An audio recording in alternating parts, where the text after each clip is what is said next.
Hello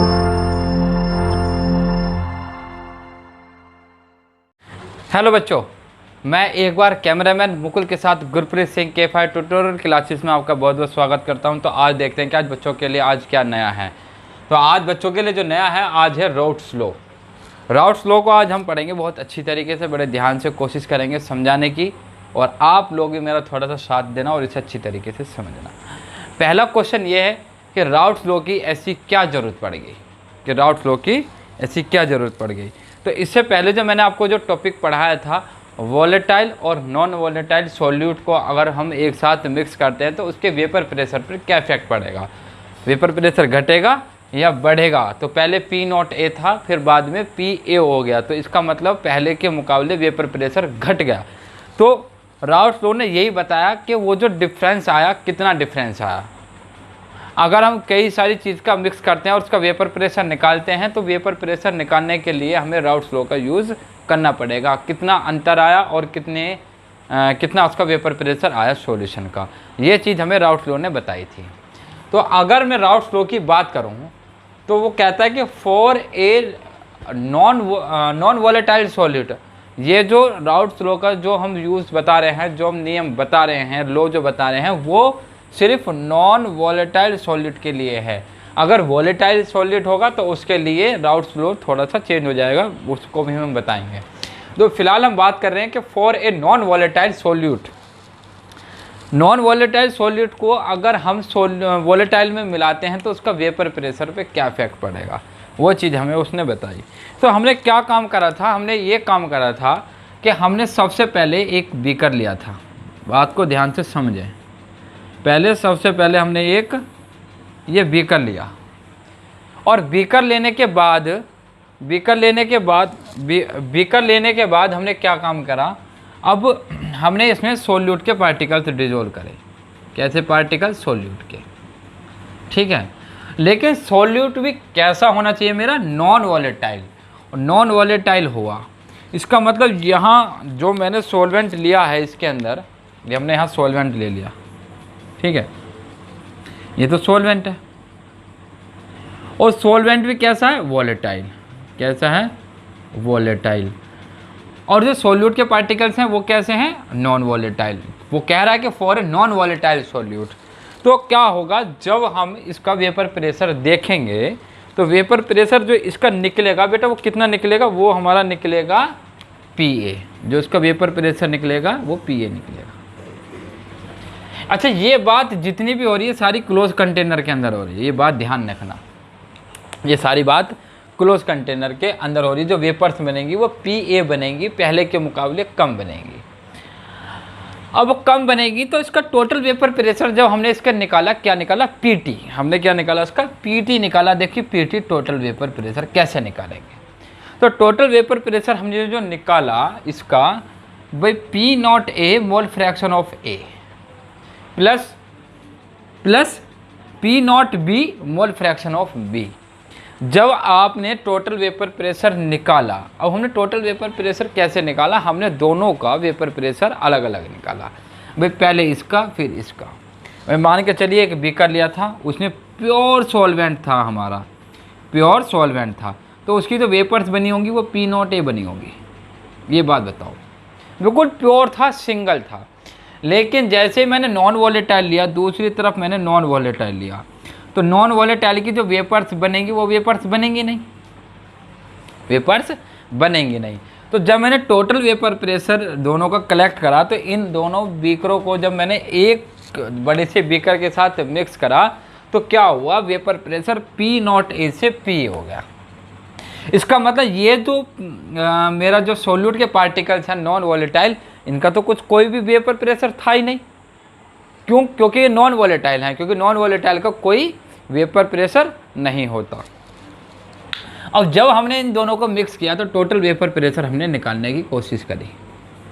तो total vapour pressure में हमने क्या देखा कि भाई जो ये था, जो मोल फ्रैक्शन ऑफ B के जो हमने जो सॉल्यूट के पार्टिकल्स इसके अंदर घेरे, वो तो वेपर प्रेशर कोई क्रिएट कर ही नहीं रहा था, वो तो कैसा भी वेपर प्रेशर नहीं बना रहा था।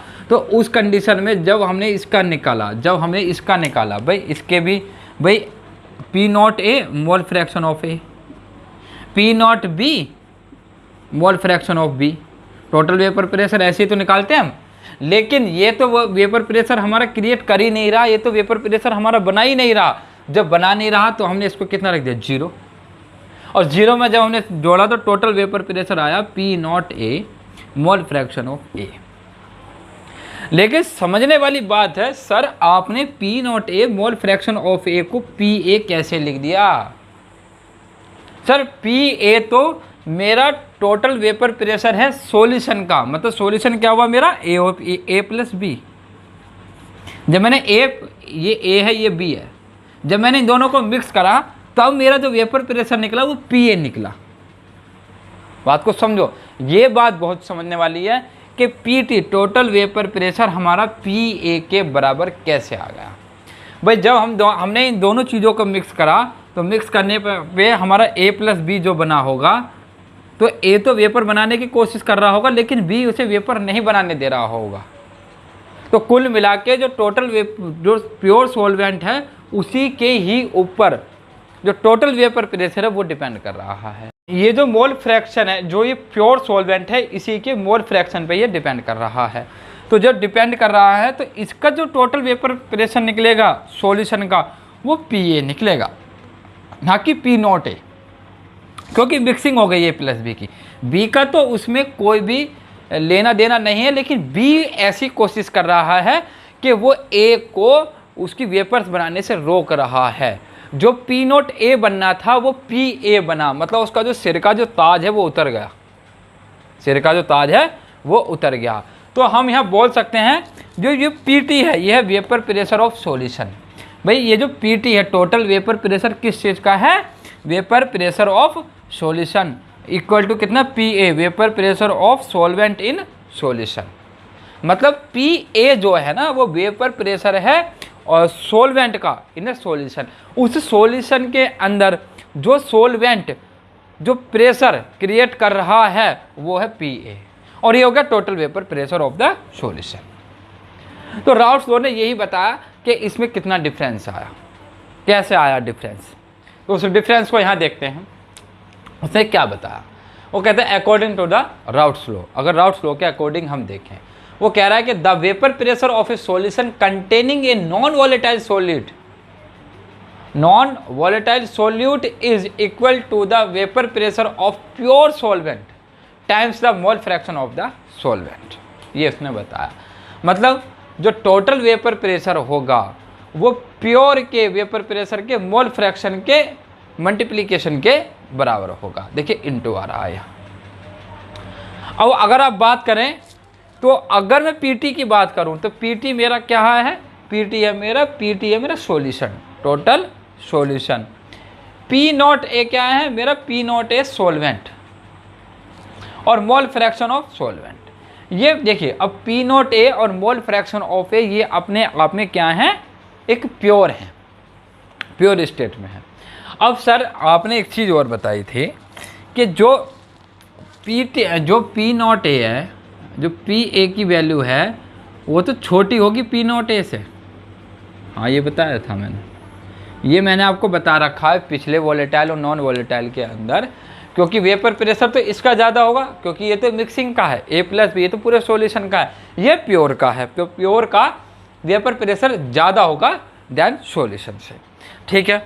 लेकिन सर आप एक चीज़ बताइए कि पी नॉट ए में तो मल्टीप्लाई हो रही है, अब मल्टीप्लाई होने पे अब देखिए यहाँ से पी टी की वैल्यू देखिए, पी टी की वैल्यू कितनी है यहाँ, पी ए, पी टी की वैल्यू कितनी है, पी ए। अगर मैं इस पी टी की जगह अगर मैं यहाँ पी ए लिख दूँ तो कोई प्रॉब्लम तो होगी नहीं आपको।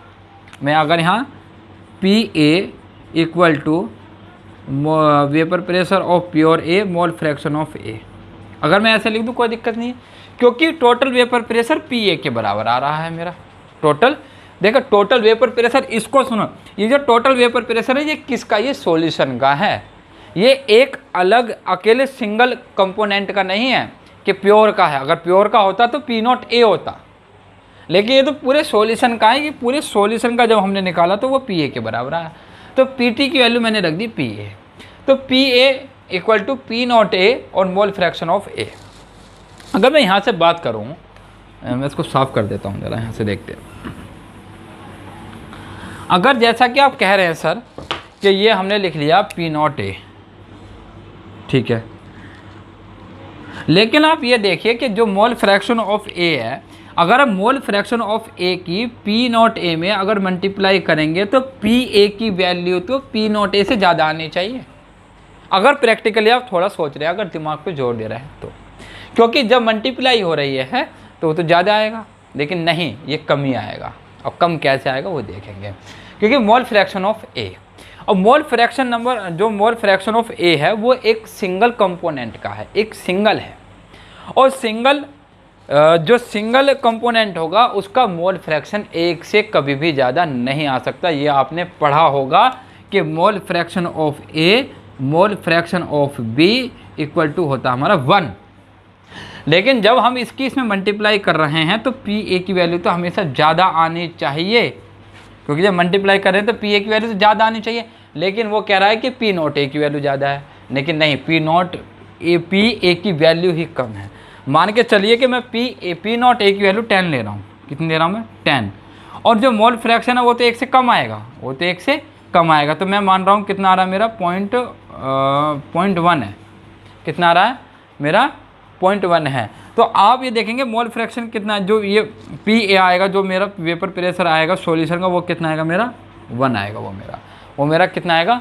1 आएगा। तो आप देख पा रहे होंगे कि जो वैल्यू है वो कैसी आ रही है, वो कम आ रही है। भाई P0A का वेपर प्रेशर कितना? 10, लेकिन PA का कितना है? 1। तो पहले के मुकाबले कम आ रही है, लेकिन जो मोल फ्रैक्शन हमें लेना है किसका? A का, वो 1 से कम लेना है, वो 1 से कम लेना है। अब मान के चलिए ये कितना मेरा 10 और मैं ले लेता हूँ यहाँ 0.4, तो ये PA कितना आएगा मेरा? 4।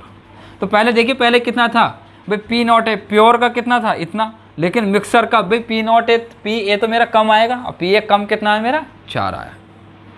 तो ये हमेशा ऐसा नहीं है कि इसमें हमने जो मल्टीप्लाई कर दी तो PA की वैल्यू ज़्यादा आ जाएगी, नहीं, क्योंकि मोल फ्रैक्शन 1 से कभी भी ज़्यादा नहीं आ सकता। 0.1, 0.2, 0.3, 0.4, 0.5 इस तरीके से हम लेंगे, 1 से ज़्यादा हम कभी भी नहीं ले सकते। लेकिन हाँ, हम ले सकते हैं P0A की वैल्यू कब वो होगी, ये बात देखो भाई। हमें PA की वैल्यू क्या लेनी है? 1 लेनी है। वो 1 किस कंडीशन में होगी आप बताओ? सोचो थोड़ा सा। सोचने वाली बात ये है कि मोल फ्रैक्शन ऑफ A की वैल्यू 1 तब होगी जब वो प्योर स्टेट में होगा, सिंगल कंपोनेंट होगा। सिंगल कंपोनेंट होगा तो उसका जो मोल फ्रैक्शन आएगा वो कितना आएगा? 1 आएगा। तो उस कंडीशन में अगर मैं मान के चलो भाई PA equal to P0A mole fraction of A, अगर मेरी मोल फ्रैक्शन ऑफ A की वैल्यू अगर 1 हो जाती है तो मेरा PA क्या होगा? PA इक्वल टू P0A हो जाएगा। सर इस लाइन का मतलब समझा दो कि PA की वैल्यू P0A के बराबर कैसे हो गई। इस लाइन का मतलब क्या है? इसका मतलब ये है कि जो हमारा सोलवेंट है, अभी सोलवेंट है भाई, ये सोलवेंट है, ये वाला सोल्यूट के पार्टिकल्स हैं, इन दोनों को मिक्स करके हमारा टोटल वेपर प्रेशर हमने निकाला जो कि PA निकला। लेकिन अगर मेरा मोल फ्रैक्शन ऑफ A अगर 1 हो गया तो उसका वेपर प्रेशर, जो टोटल वेपर प्रेशर होगा, मतलब PA टोटल वेपर प्रेशर जो PT है, और PT की वैल्यू कितनी है? PA। तो PA किसके बराबर आ रहा है मेरा? P0A के। इसका मतलब ये है कि जो सोलवेंट है उस सोलवेंट के अंदर अभी तक हमने कोई चीज़ की मिक्सिंग की नहीं है। जो चीज़ हमने डाली थी वो घुली ही नहीं है, वो डली नहीं है उसके अंदर, वो प्योर है। तो जो टोटल जो प्योर का होगा वही PA का होगा। Partial vapour pressure equal to total जो प्योर का जो प्योर सॉल्वेंट का जो हमारा वेपर प्रेशर निकलेगा वो पार्शियल वेपर प्रेशर के बराबर होगा। इस लाइन का मतलब ये है। इसे अभी भी ध्यान से समझे कि PA की वैल्यू P0A के बराबर क्यों आई है? क्योंकि इसलिए आई है क्योंकि जो सॉल्वेंट है, सॉल्वेंट के अंदर हमने अभी तक कुछ मिलाया है नहीं, बिल्कुल सिंगल है। तो मिलते हैं अभी थोड़ी देर में। तो बच्चों देखते हैं अब हम इसका PT जो टोटल वेपर प्रेशर है वो PA के बराबर है। अगर इसका हमें ग्राफ बनाने के लिए आ जाए तो हम क्या करते हैं? तो हमने एक जो बना लिया मोल फ्रैक्शन के लिए बना लिया, और एक बना लिया हमने वेपर प्रेशर के लिए। ठीक है। अब वो कह रहा है कि मोल फ्रैक्शन ऑफ ए, क्योंकि अब बात देखो ध्यान से समझो, जो हमने बीकर बनाया था उस बीकर में हमने भाई ए गेरा और बी गेरा, और ए क्या मेरा सॉल्वेंट, बी क्या मेरा सॉल्यूट। तो इसमें तो मोल फ्रैक्शन ऑफ ए और मोल फ्रैक्शन ऑफ बी ये तो होंगे, लेकिन अभी हमने क्या काम करा, अभी मोल फ्रैक्शन ऑफ ए है, मतलब मोल फ्रैक्शन ऑफ ए की वैल्यू 1 है। तो इसका मतलब सोल्यूट के अंदर जो सॉल्वेंट है, सॉल्वेंट के अंदर अभी तक हमने कोई मिक्सिंग नहीं की। तो उस कंडीशन में जो ये मोल फ्रैक्शन ऑफ बी है, मोल फ्रैक्शन ऑफ बी की वैल्यू कितनी है, 0 है। तो इसका मतलब अगर मोल फ्रैक्शन ऑफ ए होगा तो मेरा जो वेपर प्रेशर होगा वो मेरा कितना होगा, ये प्योर के लिए तो क्या नहीं, तो प्योर के लिए मेरा वेपर प्रेशर होगा P0A। बताओ बात समझ में आई के लिए। अब P0A जो होगा, P0A, अब हमने क्या काम करा, अब हमने इसमें धीरे धीरे जो सॉल्वेंट की जो मात्रा थी, क्योंकि मोल फ्रैक्शन ऑफ ए है, मोल फ्रैक्शन ऑफ ए जो 1 जो आया है वो सिर्फ एक सिंगल कंपोनेंट के लिए आया। अब हमने धीरे धीरे उसमें क्या करा, हमने बी गेरा। अगर मैंने एक चुटकी सिंदूर या एक चुटकी सिंदूर, वो वाला नहीं जो मूवी का डायलॉग है, मतलब एक चुटकी अगर मैंने इसमें कोई भी चीज़ गेरी इस सॉल्वेंट के अंदर, तो ये वेपर प्रेशर घट जाएगा, ये फिर P0A नहीं रहेगा, ये तो PA में कन्वर्ट हो जाएगा। बात को समझो, अगर मैं उस सॉल्वेंट के अंदर अगर मैं कोई चीज़ भी गेरता हूँ तो उसका वेपर प्रेशर पहले के मुकाबले घट जाएगा। मान के चलो मैंने बी गेरना शुरू करा, तो ये वेपर प्रेशर जो होगा प्योर का ये घटना शुरू हो जाएगा यहाँ से, और घटते घटते घटते घटते घटते घटते अगर ये 0 हो गया तो इसका मतलब क्या है, इसका मतलब ये है कि मोल फ्रैक्शन ऑफ ए तो मेरा 0 हो गया, लेकिन मोल फ्रैक्शन ऑफ बी की वैल्यू मेरी कितनी होगी, 1 होगी। और जो मोल फ्रैक्शन है, जो वेपर प्रेशर है, वो मेरा सिर्फ सॉल्वेंट पे ही डिपेंड करता है, ना कि बी पे। सोल्यूट के पार्टिकल्स पे तो वो डिपेंड करते नहीं हैं। तो अगर ग्राफ बनाने के लिए आ जाए तो आप इस तरीके से वेपर प्रेशर, अगर किसी देखो जब मैंने मिलाया, हम मिलाते गए, एक टाइम ऐसा आया कि मोल फ्रैक्शन ऑफ ए तो 0 हो गया, लेकिन मोल फ्रैक्शन ऑफ बी 1 हो गया। तो उस कंडीशन में क्या होगा, वेपर प्रेशर मेरा घटता चला जाएगा। ठीक है, तो देखिए अभी हमने जो करा है, हमने क्या काम करा इसमें, जब PA देखिए ध्यान से, PA की जो वैल्यू है वो P0A mole fraction of A, equation first, हम इसको ऐसे मान लेते हैं। अब हम यहाँ से क्या काम करते हैं कि मोल फ्रैक्शन ऑफ ए की वैल्यू निकालते हैं। तो मोल फ्रैक्शन ऑफ ए की वैल्यू हमें पता है कि mole fraction of A plus mole fraction of B equal to मेरा कितना होता है, 1 होता है। तो मैं अगर यहाँ से मोल फ्रैक्शन ऑफ ए की मैं वैल्यू निकालूँ तो मेरी आ जाएगी 1 minus mole fraction of B. मैं इसको मान लेता हूँ इक्वेशन नंबर 2। तो put up the value of mole fraction of A in equation first. तो जब मैं इक्वेशन फर्स्ट में देखिए PA इक्वल टू P0A और मोल फ्रैक्शन ऑफ ए की वैल्यू रखूँ तो 1 minus mole fraction of B, और P अब हम क्या काम करते हैं, P0A के अंदर मल्टीप्लाई कर देते हैं। तो PA equal to P0A minus P0A और मोल फ्रैक्शन ऑफ बी। यहाँ तक किसी को कोई प्रॉब्लम नहीं होनी चाहिए। उसके बाद हम क्या करते हैं, P0A mole fraction of B को हम इधर ले आते हैं, पॉजिटिव हो जाएगा। तो P0A mole fraction of B equal to P0A minus PA। ये काम कर लिया हमने। उसके बाद हम क्या करते हैं, मोल फ्रैक्शन ऑफ बी की वैल्यू अगर यहाँ से निकालें तो आ जाएगी P0A minus PA upon P0A। ये रहा। अब सुनो, इसमें कौन सी चीज़ क्या क्या है उसका हम ध्यान रखते हैं। भाई P0A तो होता है मेरा प्योर सॉल्वेंट, प्योर सॉल्वेंट का vapour pressure of vapour pressure, या वो vapour pressure of pure solvent, ऐसे लिख लेते हैं, उल्टा लिखा गया, vapour pressure of pure solvent. बताओ P0A का तो आपको पता है। उसके बाद हम लिखते हैं PA। P क्या होता है, PA की वैल्यू क्या होती है हमारी, total vapour pressure of solution. तो टोटल, ये पार्शियल वेपर प्रेशर भी बोल सकते हैं हम इसे। तो total vapour pressure of solution, और ये partial vapour pressure of solution भी हो जाएगा। उसके बाद पी ए की और मोल, ये आपका मोल फ्रैक्शन ऑफ बी, ये तो आपको पता ही है कि मोल फ्रैक्शन ऑफ किसके, बी क्या हमारा, सॉल्यूट के। ये सारी चीज़ आप ध्यान रखें। उसके बाद देखिए बच्चों, तो ये क्या कहता है कि इन ए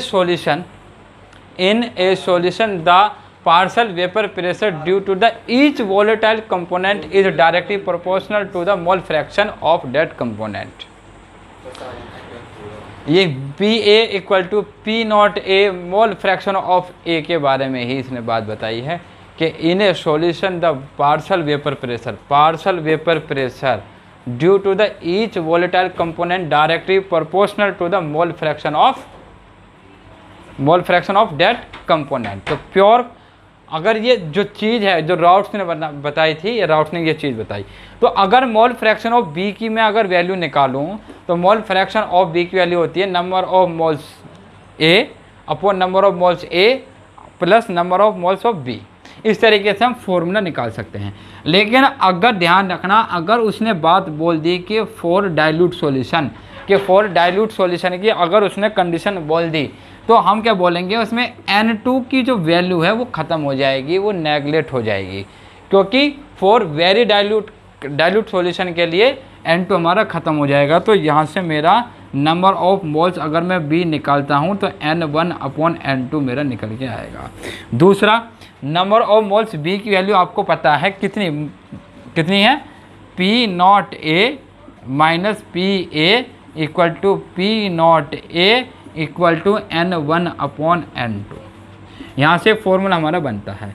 और ये नंबर ऑफ मोल्स आपको निकालने आते हैं। नंबर ऑफ मोल्स निकालने का फॉर्मूला क्या है, अगर मुझे N1 या N2 की वैल्यू निकालनी है तो मैं कैसे निकालूंगा, mass upon molecular weight, mass upon molecular weight. यहाँ से मेरे नंबर ऑफ मोल्स यहाँ से निकल जाएंगे। अगर मैं पी नॉट, वे बात ध्यान रखना, थोड़ी सी मैं बात बता देता हूँ। अगर मैं P not a minus P ए की बात करूँ और P not a minus P A upon P not a की बात करूँ, तो बेटा ये दोनों चीज़ अलग अलग हैं। ये जो नीचे वाला है ये है R L V P, lowering relative in vapour pressure. लेकिन अगर मैं ऊपर वाले की बात करूं तो ये ऊपर वाला मेरा होता है लोअरिंग वेपर प्रेशर। सिर्फ क्या होता है, लोअरिंग वेपर प्रेशर। लेकिन ये होता है relative lowering vapour pressure. P not minus P ए की वैल्यू होती है जो लोअरिंग, मतलब कितने का डिफरेंस आया, और उसे निकालने के लिए relative lowering in vapour pressure के लिए हमें ये पूरा फॉर्मूला याद होना चाहिए, P not a minus P A upon P not a. ये चीज़ राउट्स लॉ ने बताई थी कि अगर हम नॉन वॉलेटाइल सॉलिड को, अगर हम वॉलेटाइल सॉलिड के अंदर अगर हम मिक्स करते हैं तो उसके वेपर प्रेशर को हम किस किस तरीके से हम निकाल सकते हैं। मैं आशा करता हूं कि सभी को वीडियो अच्छी तरीके से समझ आई होगी। अगर किसी बच्चे को कोई प्रॉब्लम है तो वो हमें कमेंट करके बता सकते हैं, और जिन बच्चों ने चैनल को सब्सक्राइब नहीं किया है वो बेल आइकन ज़रूर दबाएँ। और हमारी प्रीवियस वीडियो पूरा लेक्चर के बाद देखने के बाद हमारी प्रीवियस वीडियो आती है, वो हम वहाँ से आप हमारी प्रीवियस वीडियो देख सकते हैं।